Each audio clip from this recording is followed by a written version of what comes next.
Good evening विद्यार्थियों, अवनी राज science education channel पर आपका स्वागत। विद्यार्थियों, हमने नेक्स्ट लेक्चर के अंदर मानव जनन तंत्र जैसे पुरुष और मादा जनन तंत्र के बारे में पढ़ा। आज हम पढ़ेंगे विद्यार्थियों मानव का हृदय। हृदय किस प्रकार कार्य करता है, साथ ही इसमें कौन कौन सी संरचना होती है, ब्लड कैसे शुद्ध होता है और अशुद्ध रक्त कहाँ से निकलता है और शुद्ध रक्त कहाँ होकर जाता है, साथ ही इसके अंदर हो जाने वाली कणिका है वो पढ़ेंगे, प्लेटलेट्स है या वो कणिका पढ़ेंगे, और इसका जो हृदय मापने का यंत्र है वो पढ़ेंगे, बीपी मापने का वो। तो अगर आप हमारे वीडियो पर नए हो तो वीडियो को लाइक करें, साथ ही मेरे चैनल को सब्सक्राइब करें और बेल आइकन को प्रेस करके रखें ताकि हर नए वीडियो की अपडेट आपको समय पर मिलती रहेंगे। तो लास्ट स्टार्ट करते हैं विद्यार्थियों। हृदय पंप देखते हैं कैसे कार्य करता है। देखिए विद्यार्थियों, मानव का जो हृदय है वो एक पेशीय अंग है। कैसा अंग है? मस्कुलर ऑर्गन है जो मुट्ठी के आकार का बना है। अपने जो हाथ के अंगुलियों को समेट कर अपन रखेंगे तो एक मुट्ठी बनेगी और मुट्ठी जैसी संरचना किसकी है? मानव हृदय की। क्योंकि रुधिर को ऑक्सीजन और कार्बन डाइऑक्साइड दोनों का वहन करना होता है। जो मानव का हृदय होता है वह एक तो ऑक्सीजन वाली रुधिर और एक कार्बन डाई वाली रुधिर, यानी एक शुद्ध रुधिर जो ऑक्सीजन वाली और कार्बन डाई वाली रुधिर जो अशुद्ध रुधिर, दोनों का वहन करता है, स्थानांतरण करता है। ऑक्सीजन युक्त रुधिर को कार्बन डाइऑक्साइड युक्त रुधिर से मिलने को रोकने के लिए इसमें बहुत सारे कोष्ठ में बता हुआ है। जैसे ये कोष्ठ है बाया आलिन, बाया नीले, दाया आलिन, दाया नीले। इस प्रकार से ये कोष्ठ बटे हुए ताकि जो ब्लड होता है शुद्ध और अशुद्ध दोनों आपस में मिले नहीं। अगर मिल गए तो फिर व्यक्ति की मौत हो सकती है, इसलिए ये अलग अलग प्रकोष्ठ बने हुए थे। देखिए, कार्बन डाइऑक्साइड प्रचुर रूप से रुधिर को कार्बन डाइऑक्साइड छोड़ने के लिए फुफ्फुस में जाना था, यानी CO2 वाली जो रक्त होती है वो फुफ्फुस में जाएगी, वहाँ जाके शुद्ध होगी, शुद्ध होकर वापस कहाँ आएगी? अपने हृदय के अंदर, और हृदय विभिन्न अंगों में पहुँचाएगा। फुफ्फुस से वापस ऑक्सीजनित होकर रुधिर को कहाँ दे दिया जाता है? हृदय में। देखिए, फुफ्फुस से यहाँ से वापस रुधिर हृदय में जाएगा और उसके बाद ऑक्सीजन प्रचुर शरीर के शेष अंगों में पहुंचा दिया जाता है, यानी पंप कर दिया जाता है, छोड़ दिया जाता है ताकि शुद्ध रक्त शरीर के सभी भागों में पहुंच जाए। यहाँ पे देखिए विद्यार्थियों, हृदय की कौन कौन सी संरचना देखिए। महाधमनी है, ये फुफ्फुस धमनी है, और ये बाया आलिंद, बाया नीले, दाया नीले और दाया आलिंद, ये है हृदय के मेन भाग। याद रखना विद्यार्थियों, इसकी संरचना इंपॉर्टेंट है परीक्षा की दृष्टि से। अब धमनी और सीरा के अंतर है विद्यार्थियों। जो धमनी है वो शुद्ध रक्त लेके जाती है और जो सीरा है वो अशुद्ध रक्त लेके जाती है। कहाँ पे? अशुद्ध रक्त फुफ्फुस के अंदर लेके जाती है, जबकि धमनी है हृदय से सभी भागों के अंदर, अंग के अंदर शुद्ध रक्त लेके जाती है। इस प्रक्रम में देखिए विद्यार्थियों क्या होता है कि ऑक्सीजन प्रचुर फुफ्फुस के हृदय से बाई और प्रकोष्ठ यानी बाया आलिंद के अंदर आता है। जो फुफ्फुस से हृदय से कहाँ आता है? ये बाया आलिंद के अंदर आता है। यहाँ पर ये बाया आलिंद है और इस फुफ्फुस से इस बाया आलिंद के अंदर क्या आता है? ब्लड आता है। ये तीर एरो किया हुआ है, इससे समझना है। फिर उसके बाद रुधिर को एकत्रित करते समय बाया आलिंद शिथिल हो जाता है। क्या हो जाता है? शिथिल रहता है। शिथिल अवस्था में आने बाद में अगला प्रकोष्ठ दाया नीले है वो फैल जाता है। ये वाला नीला होगा वो क्या हो जाएगा? फैल जाएगा विद्यार्थियों। संकुचित होकर रुधिर की स्थानांतरण में सहायक होता है। अब अगली बारी क्या है कि अपनी बारी पर जब पेशीय बाया नीले में संकुचित होता है तब रुधिर पंपित कर दिया जाता है। क्या कर दिया जाता है? संकुचित होगा बाया नीले तो क्या होगा? रुधिर को पंपित कर दिया जाता है। ऊपर वाला दाया कोष्ठ दाया आलिंद जब फैलता है तो वी ऑक्सीजन रुधिर इसमें आ जाता है, यानी कार्बन डाइऑक्साइड वाला रुधिर इसके अंदर आ जाता है। कहाँ से? यहाँ से। देखिए, यहाँ से कार्बन डाइऑक्साइड वाला रुधिर आता है। कहाँ से आता है? इसमें देखिए, यहाँ से ऊपर से, ठीक है, फुफ्फुस से अंदर से यहाँ आके वापस यहाँ आएगा दाले नीले के, फिर यहाँ से शुद्ध होने के लिए फुफ्फुस में जाएगा। तो इस प्रकार देखिए, यहाँ पर वी ऑक्सीकरण शरीर से रुधिर आ जाता है और जैसे दाया आलिंद में संकुचित हो जाता है तो नीचे वाले प्रकोष्ठ के अंदर दाया नीले में फैल जाता है। रुधिर को दाया आलिंद से नीले में स्थानांतरित कर देता है और जो रुधिर ऑक्सीजन करे तो अपनी बारी पर फुफ्फुस में पंप कर दिया जाता है। आलिंद की अपेक्षा नीले की पेशीय भित्ति क्या हो जाती है? मोटी होती है। तो ये इम्पोर्टेंट है विद्यार्थियों पॉइंट। आलिंद की अपेक्षा नीले की पेशी बेटी क्या होती है, मोटी होती है थोड़ी, क्योंकि नीले को पूरे शरीर के अंदर रुधिर को क्या करना होता है, भेजना होता है। जब आलिंद और नीले के अंदर संकुचित होते हैं तो वॉल होते हैं, कपाट होते हैं, वो उल्टी दिशा में क्या कहते हैं, रुधिर को प्रवाह को सुनिश्चित कर देते हैं। तो ये विद्यार्थी रुधिर की संरचना है। अब देखिए क्या होता है, फुफ्फुस में ऑक्सीजन रुधिर में कैसे प्रवास करती है वो देखेंगे। जो फुफ्फुस के अंदर ऑक्सीजन रुधिर में कैसे प्रवेश करती है वो देखती है। विद्यार्थियों देखिए यहाँ पे जो डायग्राम दिया हुआ है, यहाँ से फुफ्फुस के लिए धमनी, और ये धमनी के बाद में यहाँ महाशिरा, और इधर भी फुफ्फुसीय शिरा, ये फुफ्फुसीय धमनी और फुफ्फुसीय शिरा, और शरीर के अंदर महाधमनी। तो देखिए हृदय का दाया और बाया बंटवारा ऑक्सीजन जनित तथा विऑक्सीजनित रुधिर के मिलने से रोकने में लाभदायक होता है। दोनों में अलग अलग बंटवारा करने से क्या हो जाता है, शुद्ध और अशुद्ध रक्त मिलने से रोक देता है। साथ ही इस तरह के बंटवारे को शरीर को उच्च दाबपूर्ण ऑक्सीजन की आपूर्ति और पक्षी और स्तनधारियों के शरीर के जंतुओं को भी जिन उच्च ऊर्जा की आवश्यकता होती है वे बहुत ही लाभदायक होते हैं। क्या होते हैं, लाभदायक होते हैं। इनके कपाट इस तरह अलग अलग होते हैं वो, क्योंकि इन्हें अपने शरीर का तापक्रम बनाए रखने के लिए निरंतर ऊर्जा की आवश्यकता होती है और उन्हें कार्य करने के लिए ऊर्जा का उपयोग नहीं करना पड़ता है। शरीर के ताप पर्यावरण के तापक्रम पर निर्भर करता है। साथ ही जो जलचर जंतु है, स्थलचर जंतु है और अब सरीसृप होते हैं जैसे जंतुओं में भी 3 कोष्ठ के वाला हृदय होता है। इंपॉर्टेंट पॉइंट है विद्यार्थी, पूछा गया है सवाल कि सरीसृप और स्थलचर जंतुओं के हृदय कितना कोष्ठ की होता है, तो 3 कोष्ठ की है। इंपॉर्टेंट लगा दीजिए विद्यार्थी कॉपी में। और उसके बाद ऑक्सीजनित और विऑक्सीजनित रुधिर को कुछ सीमा तक ही मिलना सहन कर लेते हैं।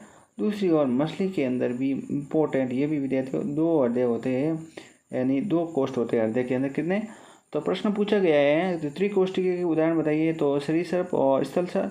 साथ ही द्विकोष्ठकीय के उदाहरण है मछली। तो मछली का हृदय कैसा होगा, द्विकोष्ठ होगा। यहाँ से रुधिर जो क्लोम में भेजा जाता है और वहाँ ऑक्सीजन हो जाता है, साथ ही ऑक्सीजन जनित हो जाता है और साथ ही शरीर के अंदर भेज दिया जाता है। इस तरह मछलियों के शरीर में एक जल चक्र केवल एक ही बार रुधिर का पंप कर दिया जाता है। दूसरी ओर अन्य कशेरुकी में प्रत्येक चक्र में ये 2 बार होता है, इसलिए इसे दोहरा परिसंचरण कहते हैं। 2 बार कैसे होता है ये देखिए, इसलिए होता है कि यहाँ पे इस संरचना में देखिए, यहाँ से ब्लड वापस जाएगा, यहाँ से वापस इधर से आएगा, ये 2 बार सर्कल चलता रहता है, इसलिए इसको कहते हैं दोहरा परिसंचरण तंत्र, डबल सर्कुलेशन सिस्टम। अब देखिए यहाँ पर विद्यार्थी इंपॉर्टेंट पॉइंट है रक्तदाब, बीपी मापने, जो ब्लड है उसके मापने के लिए बीपी होती है। तो रुधिर वाहिकाओं की भित्ति में विरुद्ध दाब लगता है, अपने रुधिर की भित्तियाँ होती है ब्लड के अंदर, उसको रक्तदाब कहते हैं। दाब शिराओं की अपेक्षा धमनियों पर बहुत अधिक होता है। जो धमनी होती है वहाँ पर दाब क्या होता है, अधिक होता है। तो धमनी के अंदर रुधिर का प्रवाह नीले संकुचन के दौरान प्रकुंचन दाब और नीले अनुशीतलन के दौरान धमनी के अंदर एक अनुशीतलन दाब कहलाता है। सामान्यतः ये इंपॉर्टेंट विद्यार्थियों प्रश्न पूछा गया है कि सामान्यतः प्रकुंचन दाब कितना होता है, लगभग 120 mm होता है, यानी 120 mm पारा, और अनुशीतलन दाब 180। तो ऐसे पूछा है तो परीक्षा में ऐसे लिखना है 120/80 mm। इम्पोर्टेंट है विद्यार्थियों ये पॉइंट। तो सामान्य प्रकुंचन दाब 120 mm और अनुशीतलन दाब लगभग 80 mm पारा होता है। देखिए यहाँ पर ये कौन सा है, रक्तदाब मापी यंत्र जिसे स्पेक्ट्रोमैनोमीटर कहते हैं। यहाँ पे देखिए यहाँ से 120/80 mm तो अनुशीतलन मापा जाता है। साथ ही कप के दौरान 120 से ऊपर और कप के दाब के बाद में 120 से नीचे और कप के दौरान 80 से नीचे। ये स्टेथोस्कोप है विद्यार्थियों, ये हृदय में धड़कन सुनी जाती है। और ये होता है क्या, स्पेक्ट्रोमैनोमीटर, जो पीछे नीचे संरचना दी हुई है, देखिए ये रही स्पेक्ट्रोमैनोमीटर। इम्पोर्टेंट है विद्यार्थियों। स्पेक्ट्रोमैनोमीटर होता है वो रक्तदाब को मापना। ये प्रश्न पूछा गया है विद्यार्थियों, हर परीक्षा में पूछा गया है, इंपॉर्टेंट लगा दीजिए, बहुत ही इंपॉर्टेंट है, एनसीईआरटी आधारित कि स्पेक्ट्रोमैनोमीटर नामक यंत्र से रक्तदाब मापा जाता है। तो प्रश्न ऐसा पूछा गया है कि रक्तदाब किसे माना जाता है, स्पेक्ट्रोमैनोमीटर। हृदय धड़कन से मापी जाती है, नाड़ी धड़कन, तो वो होगा स्टेथोस्कोप। उच्च रक्तदाब तनाव को उत्पन्न करता है। तुम्हारे अंदर अगर बीपी ज़्यादा हो गई तो क्या होगा, तनाव, टेंशन होगा।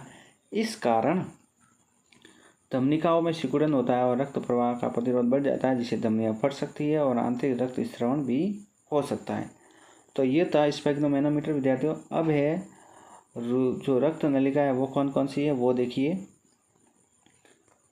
विद्यार्थियों, धमनी वे रुधिर कणिका हो जो रुधिर हृदय से शरीर के विभिन्न अंगों को ले जाता है। ये इंपॉर्टेंट है विद्यार्थियों। धमनी और शिरा में अंतर क्या होगा, तो धमनी क्या हो जाती है, शुद्ध रक्त को हृदय से शरीर के विभिन्न अंगों तक ले जाती है। कौन, धमनी। अगर प्रश्न ऐसे भी आ सकता है धमनी और शिरा में क्या अंतर है, तो यहाँ से देखना है, धमनी की भित्ति मोटी होती है, साथ ही लचीली होती है। इंपॉर्टेंट है, धमनी शुद्ध रक्त लेके जाती है, साथ ही शरीर के अंगों तक हृदय से, और इसकी भित्ति होती है वो मोटी होती है, साथ ही लचीली होती है। रुधिर को हृदय से उच्च दाब से निकलता है और शरीर शिराएं विभिन्न तरह अंगों से एकत्रित होकर वापस हृदय में लाती है। जो शिरा होती है वो अशुद्ध रक्त अंगों से एकत्रित करके वापस हृदय में ला जाती है। कहाँ में लाती है, हृदय में। और इनकी भित्ति होती है वो पतली होती है। क्या होती है, पतली, क्योंकि रुधिर दाब लगता है और इसमें रुधिर को एक ही दिशा में प्रवाह करने से वाल्व होते हैं। क्या होते हैं, कपाट होते हैं। किसी अंग या उत्तक तक पहुंचाने में धमनी उत्तरोत्तर छोटी छोटी वाहिकाओं में विभाजित हो जाती है, जिससे सभी कोशिकाओं में रुधिर संपर्क हो सके। सबसे छोटी रुधिर वाहिकाओं की एक भित्ति, कोश की भित्ति मोटी होती है। क्या होती है, एक कोश की भित्ति मोटी होती है। इस प्रकार रुधिर एवं आसपास की कोशिकाओं के मध्य पदार्थों का क्या होता है, विनिमय और पतली भित्ति द्वारा ही होता है। कई शिकाएँ जब आपस में मिलकर शिराएं बनाती है तथा रुधिर को एक अंग या उत्तक तक दूर ले जाती है। कौन, केशिकाएं। विद्यार्थियों, प्लेटलेट्स इंपॉर्टेंट है, पूछा गया प्लेटलेट्स का कार्य क्या है और किस प्रकार से रक्त के थक्के को बनाने में कार्य करती है प्लेटलेट्स। देखिए, यह नलिका तंत्र में यदि रिसना प्रारंभ हो जाए तो क्या होगा, इस स्थिति में विचार करना है। जब घायल हो जाता है व्यक्ति तो रक्त स्राव होने जाता है। जब व्यक्ति का एक्सीडेंट या कोई ऐसी चोट लग जाती है तो रक्त स्राव हो जाता है, जिससे बहुत सारे रक्त की क्या हो जाती है, हानि हो जाती है। इससे कम करने के लिए प्लेटलेट्स कार्य करती है। तो रुधिर का प्राकृतिक रूप से कम करने का कार्य करती है प्लेटलेट्स। इसके अतिरिक्त रक्तदाब को भी कमी बनाए रखती है और ये पंपिंग प्रणाली की दक्षता को भी कमी आएगी। रोकने के लिए इसे रोकने के लिए रुधिर में क्या होती है, प्लेटलेट्स कोशिकाएं होती है जो पूरे शरीर के अंदर भ्रमण करती है और रक्त स्राव के स्थान पर थक्का बनाकर मार्ग को क्या करती है। अब कुल मिलाकर विद्यार्थियों, प्लेटलेट्स का कार्य होता है शरीर के अंदर रक्त का थक्का बनाना। कहीं भी चोट लगने पर अचानक जो ब्लड बहता है उसको रोकने का कार्य कौन करता है, प्लेटलेट्स करता है। अब है लसिका, इंपॉर्टेंट है विद्यार्थियों, प्रश्न पूछा गया है। यह एक द्रव होता है। क्या होता है, तो एक अन्य प्रकार का क्या होता है विद्यार्थियों, द्रव होता है। कौन, लसिका एक अन्य प्रकार का द्रव होता है जो वहन में सहायता करता है। इसे लसिका या लसिका उत्तक भी कहा जाता है। कोशिका भित्ति के अंदर उपस्थित छिद्र द्वारा प्लाज्मा, प्रोटीन और साथ ही रुधिर उसके बाहर की तरफ निकलकर अंतरकोशिकीय अवकाशों में आ जाता है। जो प्लाज्मा के अंदर प्रोटीन है और रुधिर कोश के बाहर जाके कहा जाता है अंतरकोशिकीय अवकाश, जो खाली जगह होती है वहाँ पर आ जाता है। साथ ही रुधिर उत्तक तरल और लसिका का रूप में निर्माण करता है। जो उत्तक तरल और लसिका के रूप में निर्माण करता है इसे रुधिर प्लाज्मा की तरह कहते हैं। यह रुधिर प्लाज्मा की तरह होता है, लेकिन यह रंगीन होता है। इसमें अल्प मात्रा में प्रोटीन होती है। किसमें, लसिका के अंदर। लसिका अंतरकोशिकीय अवकाश में लसिका कोशिकाओं में चला जाता है, जो कि आपस में मिलकर बड़ी लसिका वाहिनी बनाती है और अंत में एक बड़ी शिरा में खुलती है और बचा हुआ जो भोजन होता है और शुद्धांतर के द्वारा अवशोषित वसा का भी वहन कौन करता है, तो लसिका। तो लसिका का मुख्य कार्य होता है जो वसा अपने शरीर के अंदर होता है, फैट, उसका वहन कौन करता है, लसिका करती है। और यह अतिरिक्त तरल को भी बाह्य पदार्थ के कोशिकीय अवकाश में रुधिर में ले जाती है। कौन, लसिका। तो ठीक है विद्यार्थियों, यह थी लसिका, साथ ही प्लेटलेट्स और अन्य रुधिर कणिकाएं और हृदय दाब, साथ ही हृदय किस प्रकार कार्य करता है और हृदय की संरचना क्या है, इसके बारे में विद्यार्थियों आज हमने पढ़ा है। अगर ये वीडियो आपको अच्छा लगा है तो चैनल को सब्सक्राइब करें, साथ ही बेल आइकन को प्रेस करें। और एनसीईआरटी आधारित ये टॉपिक्स विद्यार्थियों हर परीक्षा के लिए इम्पोर्टेंट है। जय हिंद, जय भारत।